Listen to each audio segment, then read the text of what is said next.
Hey, we are in the middle of a cedar pollen explosion. Yesterday's count ended up being the third highest in the last 25 years. And this year's cedar season is causing more stress for some people who think they might be feeling COVID-19 symptoms. One doctor telling me wearing your mask, though, can certainly help.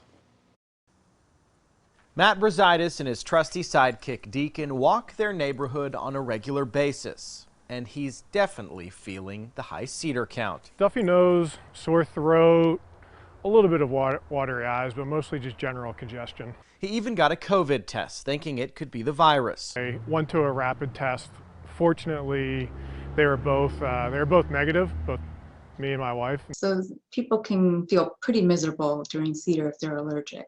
Dr. Sheila Amar with the Allergy and Asthma Center of Georgetown says cedar won't cause a fever, but many symptoms can be confused with COVID-19. Yeah, so sometimes it's difficult. This week, a lot of people are coughing and they have sore throats. Like the virus, a mask might be the best way to fight back. Masks are actually quite helpful for allergies. And even before COVID-19, the pandemic, we used to tell people to wear masks if they're doing yard work or they're mowing the lawn. But make sure to wash those masks or get a clean one after you're done using it, so you don't start to breathe in the trapped particles. Most of the pollen's probably sticking to the outside of the mask.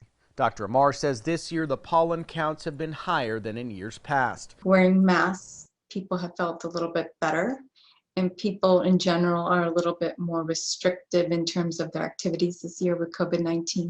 Matt's now gearing up for his walks in a different way. It's just as easy to wear it and know that it will feel better tomorrow.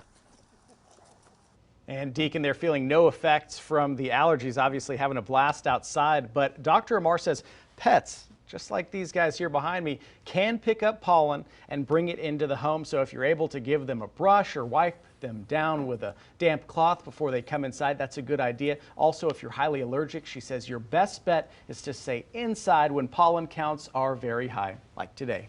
Oh, that pollen count that you were talking about, the highest that we've seen in what, 20-something years? Right. I think it's 25. 25 years. I felt every bit of it. Yeah, and you know what, actually, Sally, we actually have the new numbers that actually just came into the First Warning Weather Center. Now, the cedar count did decrease a little bit here. Good news. Again, this is from early this morning. Still a very high 20,000 count, though. Mold is low, but what we will see change, though, is in the later part of the afternoon, after we get a good soaking of rain, that should wash out the cedar out of the air, at least temporarily, and that count should be significantly low.